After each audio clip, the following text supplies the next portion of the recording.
जय हिंद फ्रेंड्स। तो आज की इस वीडियो में आप लोग देखेंगे कि जो आपकी सब्जेक्ट है थर्ड सेमेस्टर में एंशिएंट इंडियन हिस्ट्री, ठीक है, जो आपका प्राचीन इतिहास है। तो बहुत सारे लोग जो है, बहुत सारे मेरे फ्रेंड्स कह रहे थे कि सर बाकी सब्जेक्ट का मैंने जो है हिंदी का सिलेबस आपको बताया था। तो बहुत लोगों ने कमेंट किया था कि सर बाकी का जो सब्जेक्ट है उसका भी सिलेबस बताइए। तो मैं आज आप लोगों के सामने यहाँ पे एंशिएंट इंडियन हिस्ट्री यानी कि जिनके पास प्राचीन इतिहास है, ठीक है, आर्कियोलॉजी एंड कल्चर आपको पता होगा, ये सब्जेक्ट का टाइटल है। और कोर्स कोड होता है आपका, देखिए यहाँ पे लिखा भी हुआ है, सेकेंड ईयर सेमेस्टर थर्ड, ठीक है। कोर्स कोड है A150301T। और पेपर आपका आपकी बार होगा, अगर फर्स्ट सेमेस्टर में आपने पढ़ा था फर्स्ट सेमेस्टर में, ठीक है, और फिर सेकेंड सेमेस्टर में आपने जो पढ़ा था वो क्या था कि आपका जो 647 AD तक का पूरा हिस्ट्री था। तो फ्रेंड्स सेकेंड सेमेस्टर में आपने पढ़ा था आपका जो भारत का राजनीतिक इतिहास होता है, ठीक है, उसके बारे में आपने पढ़ा था, जो कि कहाँ से कहाँ तक था आपका 600 BC से लेकर के आपका 600 BC से लेकर के 647 AD तक का आपका हिस्ट्री था, आपने सेकेंड सेमेस्टर में पढ़ा।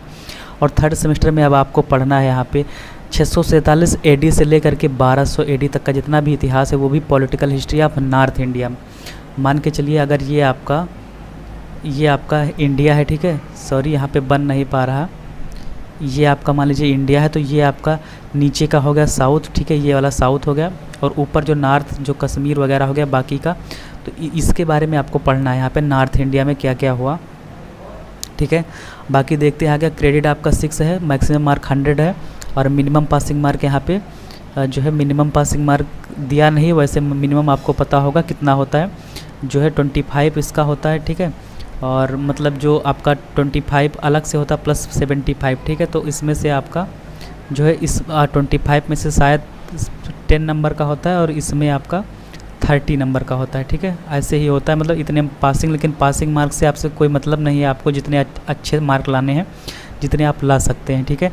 तो इसमें पढ़ना क्या क्या है ये देख लेते हैं। तो सबसे पहले यूनिट है, कौन से टॉपिक है आपका फर्स्ट टॉपिक क्या कह रहा है कि सोर्स ऑफ स्टडीज़, मतलब कि जो आपका ये जो आपकी हिस्ट्री है, ठीक है, इसके क्या कहाँ से हमको कौन से सोर्स मिले हैं, किस तरीके से प्राप्त हुए सोर्स, उसको पढ़ना है। और लिटरली सोर्स कौन से हैं, इनके रिकॉर्ड आपको, ठीक है, ये पढ़ना है। फिर सेकेंड आपकी जो टॉपिक है the political situation of north India after Harsha's death, मतलब हर्षवर्धन की डेथ होने के बाद कि जो नॉर्थ इंडिया था उसके बारे में पॉलिटिकल सिचुएशन, वहाँ की क्या हुई राजनीतिक जो है स्थिति, इसके बारे में पढ़ना है। फिर कश्मीर डेंसिटी के बारे में कश्मीर में कैसे वहाँ पे कौन सा राज्य हुआ, ठीक है।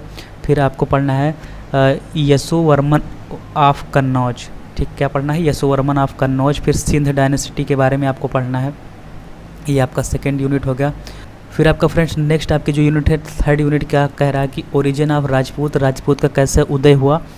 और फिर गुर्जारा प्रतिहार डायनेसिटी के बारे में आपको पढ़ना है, ठीक है। फिर त्रिपिटिक कॉन्फ्लिक्ट पढ़ना है, और फिर आपका क्या पढ़ना है सोलंकी डेंसिटी, परमार डेंसिटी, ठीक है, इसके बारे में पढ़ना है। फिर आपका जो अगला है फोर्थ वो है पाल डेंसिटी, और फिर हिंदू शाही डेंसिटी, इनके बारे में आपको पढ़ना है। ये मैं अलग अलग करके एक एक आपको बताता चलूँगा, ये आपको पढ़ाऊँगा। तो अगर आप चैनल पर नए, चैनल को सब्सक्राइब कर लीजिएगा, बेल आइकन को प्रेस कर लीजिएगा, जिससे कि ऐसी वीडियो आपको डेली बाय डेली देखने को मिलती रहे, ठीक है। अब अगली यूनिट जो है क्या कह रही है 5 नंबर की, political status of India at the time मुस्लिम इन्वेशन के समय आपका क्या था, और political competition and new conflict in north India, ठीक है। फिर है आपका चंदेल डेंसिटी, और 7वीं यूनिट है आपका चौहान डेंसिटी, ठीक है, और गढ़वाल डेंसिटी, ठीक है। फिर है आपका कलचूरी डेंसिटी और सेन डेंसिटी। मतलब आपकी बार का जो सिलेबस है थोड़ा लेंदी है, थोड़ा बड़ा है, तो आपको अच्छे से अभी से मन लगा के पढ़ना है, ठीक है। क्लासेस स्टार्ट हो रही हैं, जल्दी ही स्टार्ट हो जाएंगी।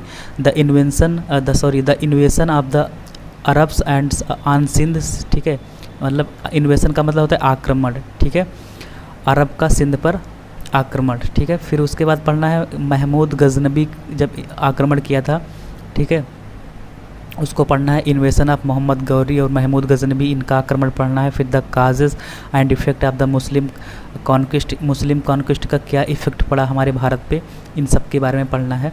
तो आपकी 8 यूनिट है जो वो यहाँ पे आपको पढ़ना है। बाकी का नीचे इससे आपसे जो है कोई यहाँ पे ज़्यादा मतलब नहीं है, ठीक है, जो नीचे दिया गया है। तो 8 यूनिट यहाँ पे पढ़ना है। उम्मीद करता हूँ आपको आपका सिलेबस पता चल गया होगा, क्योंकि किसी भी सब्जेक्ट को अगर उसमें अच्छे से अच्छे बेहतर मार्क्स प्राप्त करने हैं तो उसके लिए आपको क्या करना होगा, सिलेबस को ढंग से आपको पढ़ना होगा। और सिलेबस को आप एक पेज पर जहाँ भी आपका स्टडी रूम हो उस स्टडी रूम में आप क्या करिएगा, इस सिलेबस को, सारे सिलेबस को आप याद कर लीजिएगा, या फिर सिलेबस को आप एक पेज पर लिख करके चिपका लीजिएगा, ठीक है। उसको बार बार देखते रहिए और उसी के हिसाब से अपनी प्रिपरेशन करते रहिए। तो मिलते हैं नेक्स्ट वीडियो में, तब तक के लिए जय हिंद, जय Bharat, take care, bye bye, love you.